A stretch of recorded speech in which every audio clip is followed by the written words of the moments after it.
You're listening to School Counseling Simplified, a podcast with easy-to-implement strategies for busy school counselors.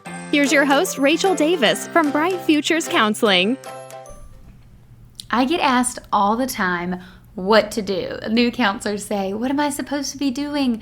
What am I supposed to plan next? How do I run this group? How do I teach this lesson? And I know how you feel. I mean, this profession doesn't really come with an instruction manual, and we definitely didn't learn all of this in grad school. So over the years, I've developed curriculum plans and resources to support students, and those are the things that you'll see, in my TPT store and on my blog, and that's how I'd love serving you guys. But I decided I needed something more too. I wanted to really support you guys more and build an awesome community. So that's why I created Impact, my school counselor membership program. So each month, our members receive monthly curriculum plans, ready-to-download resources, and video implementation guides. So they have everything they need to best support students and to make their counseling lives just a little bit easier. In addition, I deliver quarterly live professional development trainings. We have a fun and active Facebook group where we all hang out and collaborate and do fun giveaways and challenges. An essential resource library full of resources that you may need all year long, like a grief group or divorce discussion cards. And the best part, our community live chats. So we do Facebook Live and Zoom calls every month where we all get together, kind of like a round table, troubleshoot tough cases, pick each other's brains. It's a lot of fun. So if this sounds like something you need or something you're interested in, send me a message on Instagram at Bright Futures Counseling or head over to stressfreeschoolcounseling.com/impact. Okay, let's go to the show. Hey there, thanks for listening to another episode of School Counseling Simplified. So I hope you have been loving our series this month as we have focused all about essential data tools to help you in your school counseling program. I found these tools super helpful, and I've been talking to you guys about why they're my favorites, and you've heard from some other counselors as well too. So I hope you've been trying them out, and I hope that you're excited for what's to come as you wrap up your program this year and start looking forward to the future. So to wrap up this series, I have a quick episode for you guys today, and that is how you can use parent-teacher feedback data to modify your counseling program. Now you may be thinking, didn't we already talk about parent-teacher surveys, those behavior surveys that you sent out? And we did already talk about behavior surveys, and those you do send to parents and teachers, but this is a little different. This is like a feedback survey. While the behavior surveys serve as a way to gauge how a parent and teacher view a particular student's behavior in a certain area of need, a feedback survey is where we're going to ask teachers and parents how they feel about our counseling program in general and if it has been beneficial to their student or their child's life. Now, it's kind of like a program check-in. So when do we want to do this? Well, we want to do this at the end of the school year. And the reason why is so we can reflect back on all of the services we've provided and everything our program has offered to these families and to these teachers' classes, and to see how it has affected them. Has it been overall positive, overall negative, neutral? Did they not even know who we were? It's just great to get a pulse on everyone's thoughts, especially as we are wrapping up the school year. It's something I really recommend you do as you close out your school year each year. Now, who are we sending this to? Well, there's two different ways you can do it.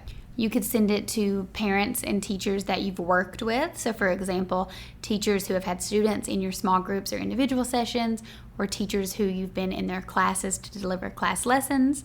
And then parents whose child has received some kind of counseling services from you. So whether it be individual or group.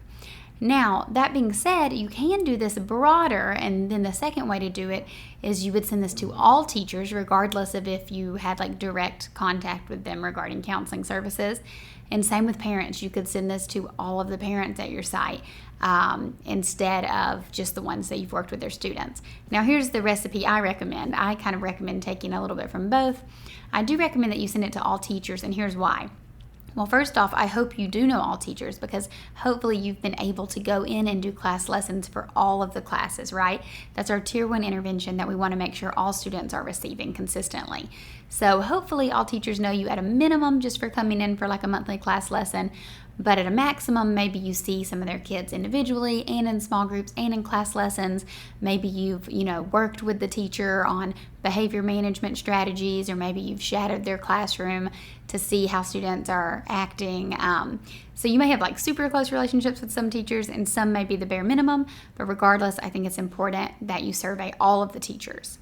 Now with the parents, it will be easier and more doable to just survey the ones that you've worked with directly. And here's why. Your school may not like the idea of you like email blasting every parent to send them the survey, and then you're likely not going to get a good feedback response anyways, or like a good feedback percentage, because if they don't even know who you are, they're likely not going to respond. So I do think for the best results and for the most ease for you, you could just send this out to parents that you've worked with their students. So that would be through individual counseling or group counseling, those parents. That being said, if you do want to get a pulse on how parents think the class lessons have been, which this would be really beneficial information, you can, ask your principal, hey, I'm going to send this survey out to everyone, or where's the best place for me to put this? So maybe it's on the school website, or maybe you attach it to like an existing newsletter or something that's going out. But you could put it out there and see what you get back. And perhaps these are parents who their child didn't really need like a more intensive intervention. They didn't need that tier 2 group or tier 3 individual session, but they did like that you came in their classroom every month and their kid, benefited from those lessons. Or maybe they're like, I don't even know who you are. So you would probably get a mix of those answers. It's totally up to you. I think, like I said, I recommend doing all teachers and definitely the parents whose kids that you provide direct services to. But if you want to go all out and do all parents also, the more data, the better, right? That's what we always say. Like the more comprehensive this data could be, the more beneficial the results will be for us. Now, you may be thinking, sending a questionnaire like this to teachers sounds kind of familiar.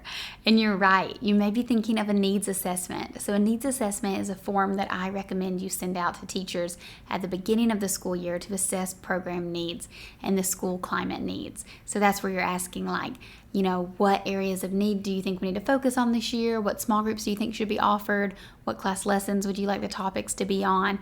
What do you think the counseling program needs? What did you think the counseling program did well last year? What could be improved? All those things, right? So that's a needs assessment that we do at the beginning of the school year. But if you do this parent-teacher survey now, your back-to-school self will thank you. Now, you're still going to send out that needs assessment because obviously maybe not everyone replies to this one, or there's new teachers, or things have changed since you sent out this. Maybe some big shifts happened over summer or something. So you are still going to send out your back-to-school needs assessment, but I think it's so important to have this one in conjunction with it, just again to get the most comprehensive, clear picture. So that way when you go to back to school, when it's August and you sit down at your desk, you're not like completely at a loss for what to do, because the first thing you can do is reflect on this data that you received at the end of the previous school year. You'll reflect on it to kind of get a plan going. You send out your needs assessment. While you're awaiting the responses, you have this one to work off of. And then when you get the needs assessment responses, you can kind of compare the two and then start to form your program based on needs. So remember, whenever we are planning out our school counseling program for the year, we do want it to be evidence-based and needs-based. We don't want it to be like, oh, this activity looks cute, maybe I'll try this randomly this year. We want to have a clear vision and plan for our counseling program. And it's just kind of nice to have this data now, because then you're kind of leaving your office and your school year with a tidy bow. You're not creating a mess that you have to return to. It makes me think of, on Instagram, I know some people post like Clean Desk Friday, and I think that's so inspiring because I have never had a clean desk or a clean desktop. But I'm like organized. I know where things are, organized digitally at least. But the clean desk thing never happening.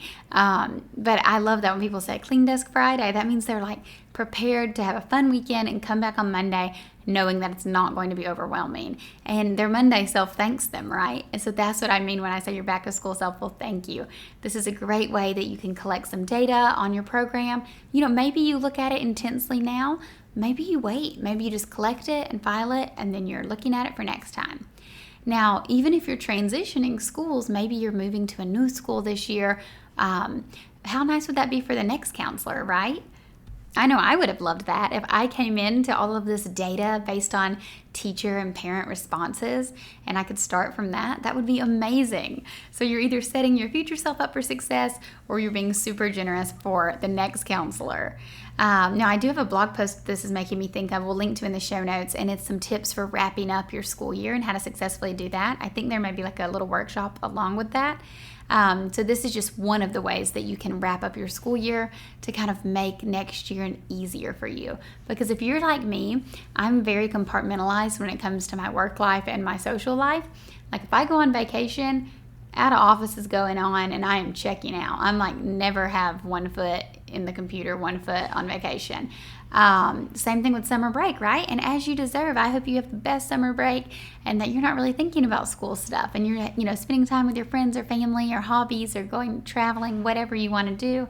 And you don't have to worry about it because you know that when you get back, you're not going to feel overwhelmed. You're going to have it all set up and ready to go. Now, let's talk about some example questions of what you could include on these parent-teacher feedback surveys. So for parents and teachers, these questions could essentially be the same. There's going to be a few small differences, but make it easy on yourself, right? So I recommend doing these in a Google form, and then you could simply copy the Google form and then just tweak it a tiny bit.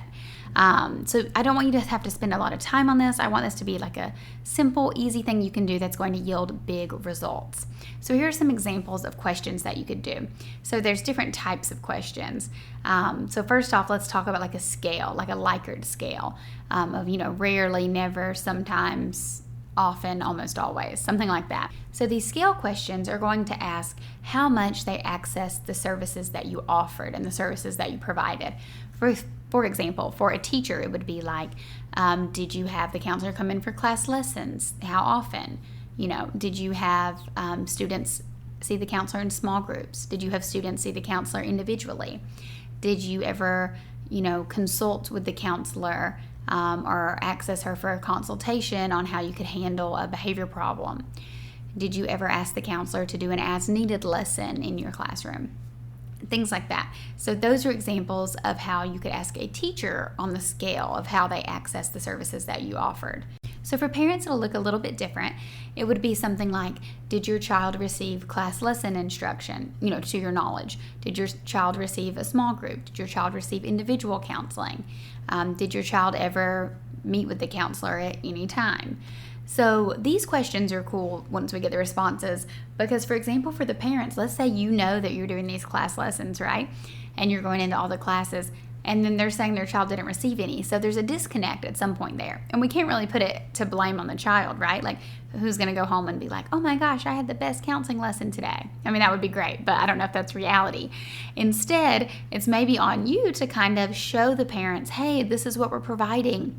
Maybe you start doing a newsletter the next year to mention, these are the class lesson topics that we're going to cover this year. This is what your child's been learning in their class lesson. We provide this to all students. So it's just a cool way to kind of get your gears turning based on feedback. Now, or maybe the parent's I don't know if my child was in a small group or individual counseling, and you saw them.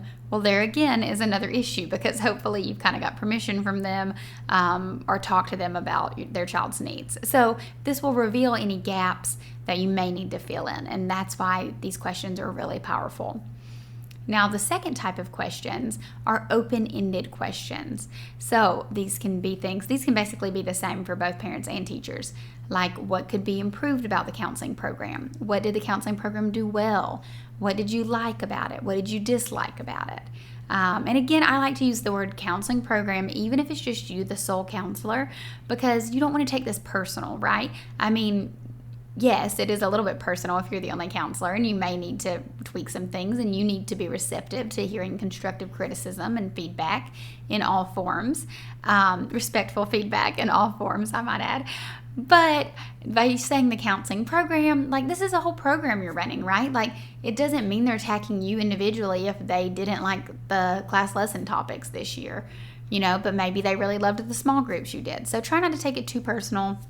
But I think a way that we can kind of do that is by framing it as the school counseling program. So just a little tidbit of advice there. And then the third type of question are yes or no questions. So, was it easy to collaborate with the school counselor? Could you easily make a referral to the school counselor? Was the counselor's response time quick? Did you feel like you had clear communication and consistent communication with the counselor? So again, these questions are really powerful as well, because let's think about it. What if a parent, a lot of parents are saying, well, we didn't know how to make a referral. Well, that's a really big deal, right? We want to make sure that parents and teachers both know how to easily make referrals. So next year when we're getting started, we can make a streamlined referral process that makes it really clear and easy to follow, and we'll post, how they can do that in various places that are accessible. Or if they don't think your response time was quick, I'm sure you're trying as hard as you can. Again, try not to take this personally.